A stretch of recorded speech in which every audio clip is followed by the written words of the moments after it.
All right, so we're going to do a quick review on how to write the equation given one of these lines, and then we'll go back up top and sum up. All right, so first thing I wanted to remind you guys of was that just in general, by definition, slope is the steepness of a line. So if I said let's hit the slopes, we're obviously going skiing or snowboarding. Another way to describe the steepness is the rise over the run. The rise is the change in the y values, and the run is the change in the x values. And then the y-intercept is the point at which it's going to cross the y-axis. I'd like to remind you guys that slope-intercept form is y equals mx plus b, where the coefficient here, m, is considered the slope, and it's written as a fraction, and b is the y-intercept written as an ordered pair. So now let's review what all of that means, okay? So in this line right here, it's going back to the left, so it has a negative slope. This one is going to the right, so it has a positive slope. So one thing that we know for sure on this line is this blue point. We know the blue point is at 0, positive 1. Whoops. 0, 1. So we know the constant is going to be a 1 in the equation. Okay, we know there's going to be a plus 1 in the equation. Now let's talk about how to identify the rise over the run. So from this blue point, we would go up 2, back 1. So we went up 2, back 1 to get to the red. Now we could go from the blue to the green, in which means we go down 2 over 1. So on the y-axis we move down 2 over 1, down 2 over 1. Now both of these simplify to a negative 2. So we know that the slope here is a negative 2 that's going to go in front of the x.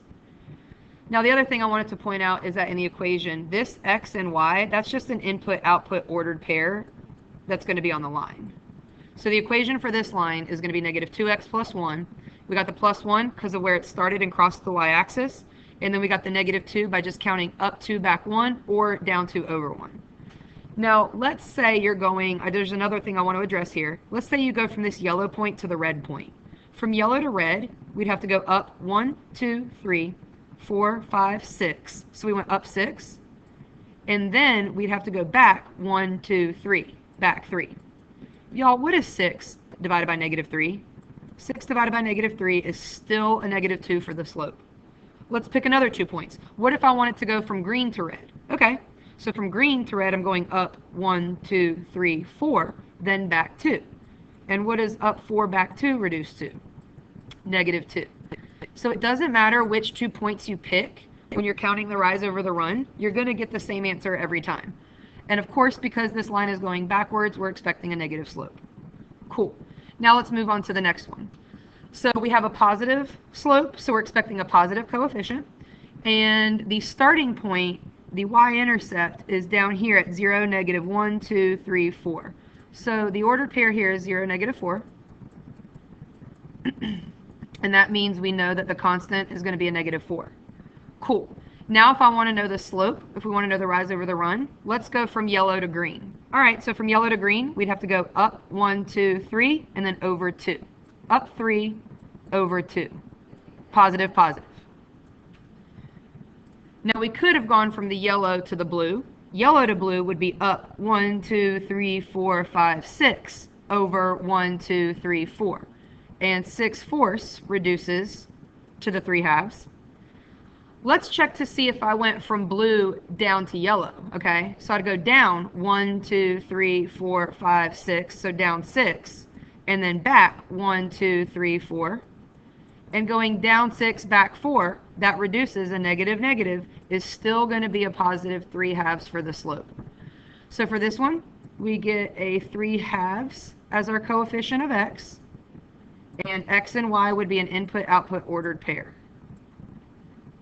Okay, so now I've walked you through 2 examples for how to write the equation of the line given the graph. And now let's go back up top and sum up, all right? So if the slope is a positive number, meaning we have a positive coefficient, the graph is going to go to the right. And here's the positive 4, here's the positive 2/3, and here's the positive 6, all right? The coefficient is where you're looking for the steepness or the slope. Now for this one, if it was a 4, I want to remind you guys that that's up 4 over 1, up 4 over 1. And for this one, it'd be up 6 over 1, up 6 over 1 for the fraction as rise over run. But in the equation, if the denominator would be 1, we would never write that. Only if you have a rise and a run would you need the fraction to be written there. That's not a 1, okay?